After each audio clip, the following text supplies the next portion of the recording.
भविष्य मालिका कहते हैं। इस समय लोग उसका बड़ा प्रचार प्रसार कर रहे हैं। तो हम कोई अश्रद्धा तो नहीं करते हैं, लेकिन हमने उड़ीसा के प्रामाणिक संतों से पूछा उस संबंध में। जैसे पूज्य श्री परमहंस जी महाराज हैं, जो अभी यहाँ आए थे 1-2 दिन पहले, परम पूज्य स्वामी श्री प्रज्ञानानंद जी परमहंस जी महाराज, हरिहरानंद गुरुकुलम के महाराज जी, बहुत अच्छे महापुरुष हैं। पूरे उत्कल प्रदेश में गौ सेवा की क्रांति जगाई है उन्होंने। उनसे हमने पूछा तो उन्होंने कहा कि नहीं, ये बात बिल्कुल सत्य है, और मूल ग्रंथ ताड़पत्र पर आज भी वहाँ विराजमान है जगन्नाथपुरी में, और उनकी जितनी भविष्यवाणियाँ हैं वे सब की सब सत्य हुई है। उन्होंने भविष्यवाणी की थी कि भारतवर्ष मुगलों के बाद अंग्रेजों का गुलाम होगा, जबकि जगन्नाथ दास उनको च्युतानंद दास जी को तो समाधि लिए 500 वर्ष से ऊपर हो गया। उस समय तो कोई अंग्रेज कोई बात थी नहीं, पर उन्होंने कहा था कि अंग्रेजों का शासन होगा, वो बात सत्य हुई। उन्होंने लिखा कि अमुक अमुक विक्रम संवत अमुक में देश स्वतंत्र होगा, लेकिन स्वतंत्रता के पहले ही उसके टुकड़े हो जाएंगे, तो पाकिस्तान बन गया, और वो म्लेच्छ देश होगा, ये भी उन्होंने लिखा है, वो भी सत्य हो गया। फिर उन्होंने लिखा कि जगन्नाथ मंदिर का पत्थर गिरेगा तो समझ लेना कि अब वहाँ महाविनाश आने वाला है। तो ऊपर से जगन्नाथ मंदिर का पत्थर भी गिरा, जो आज भी वहाँ पड़ा हुआ है, कम से कम 10-15 टन वजन का पत्थर नीचे गिरा है। ध्वजा में आग लग जाएगी, 2-3 बार आग लग चुकी है ध्वजा में। इतना जोर का तूफान आएगा कि नील चक्र टेढ़ा हो जाएगा, नील चक्र भी कुछ टेढ़ा हो गया, चूना झरने लग जाएगा, ये भी वो भी सब बात उन्होंने लिखी है। और जगन्नाथ जी के वस्त्र में आग लग जाएगी, वो भी लिखा है कि ये सब चिन्ह जब आ जाएं तब समझ लेना, और जगन्नाथ मंदिर का कल्प वृक्ष भग्न हो जाए तूफान में तब समझ लेना कि अब महाविनाश आने वाला है, और ये तृतीय विश्व युद्ध का संकेत होगा, ऐसा अच्युतानंद दास जी ने लिखा है। और कहा तीसरे विश्व युद्ध के बाद चौथा विश्व युद्ध का कोई उन्होंने संकेत नहीं किया, पर तृतीय विश्व युद्ध का संकेत किया है। और संसार में ऐसी परिस्थितियां बन रही हैं कि उससे लगता है कि ये युद्ध कभी न कभी हो जाएगा, क्योंकि जब से शुरू हुआ है वो बंद नहीं हुआ, कहीं न कहीं चल रहा है। और जैसे ही 10-20 देश इकट्ठे एक दूसरे के आमने सामने हुए, विश्व युद्ध हो जाएगा। तो उस विश्व युद्ध में बहुत भारी नरसंहार होगा, इतने लोग मारे जाएंगे। अच्युतानंद दास जी लिखते हैं कि विश्व की जनसंख्या मात्र 64 करोड़ रह जाएगी। कितनी? इस समय कितने हैं? 8 अरब से ऊपर। मात्र 64 करोड़ लोग जिंदा रह जाएंगे, उनमें 31 करोड़ भारत में होंगे। बचेंगे कौन? बोले जो भगवत शरणागत भक्त होंगे, जो गौ और ब्राह्मणों के उपासक होंगे, वैदिक सदाचार जिनके जीवन में होगा, उनको भगवान ही कृपा करके बीज रूप में बचा लेंगे, ऐसा भी लिखा।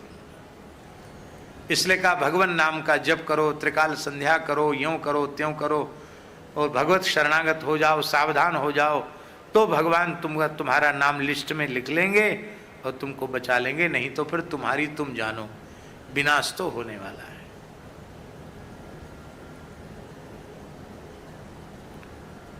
और उन्होंने भी ये बात लिखी है कि मरु और देवापी को भगवान इस धरती का शासन सौंप देंगे।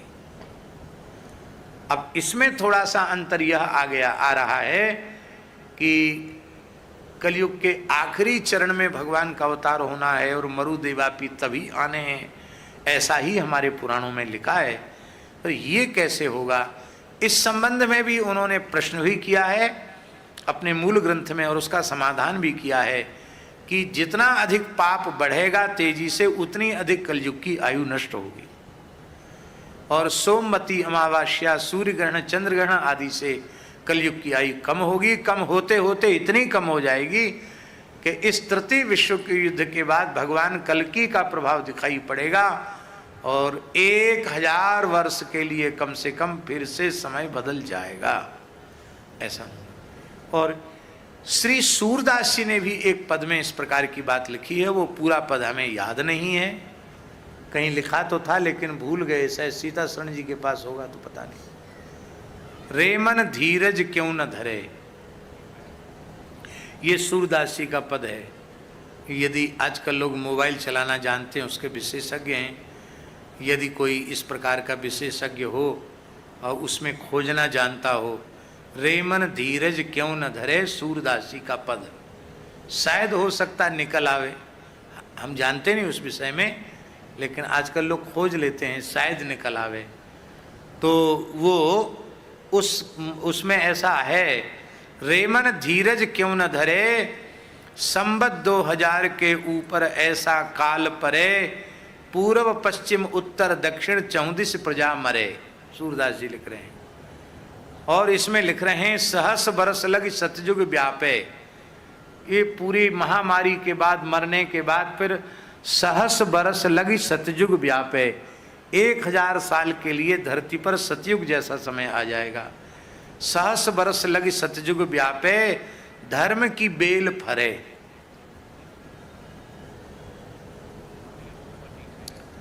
धर्म की बेल फलित हो जाएगी। और सूरदास यह हरि की लीला, टारे ना ही टरे, रे मन धीरज क्यों न धरे।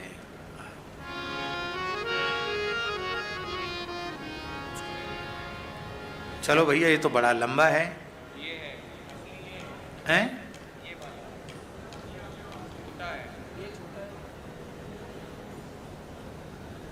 अब ये तो भ्रम पाड़ दिया, कोई कहता बड़ा है, कोई कहता छोटा है, तो हम किसको माने, बड़े को माने कि छोटे को माने? छोटा थोड़ा जल्दी हो जाएगा। अरे ये ले जाओ ना। लो भैया, चलो ये पहली बार इसको हमको कथा के बीच में छूना पड़ रहा है।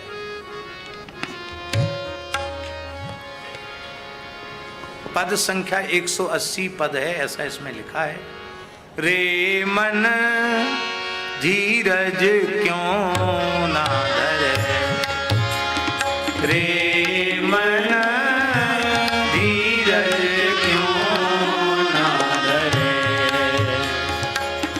संबत 2000 के ऊपर, संबत 2000 के ऊपर, ऐसो योग परे, रे मन धीरज क्यों ना धरे, रे मन धीरज क्यों ना धरे। पूरब पश्चिम उत्तर दक्षिण, चहुँ दिशि काल परे, हाँ अकाल मृत्यु जग माही व्यापे, प्रजा बहुत मरे, रे मन धीरज क्यों ना धरे, हाँ रे मन धीरज क्यों ना धरे। सहस बरस लगी सतयुग व्यापे, सहस बरस लगी सतयुग व्यापे, सुख की दशा फिरे, सुख की दशा फिरे, स्वर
हरि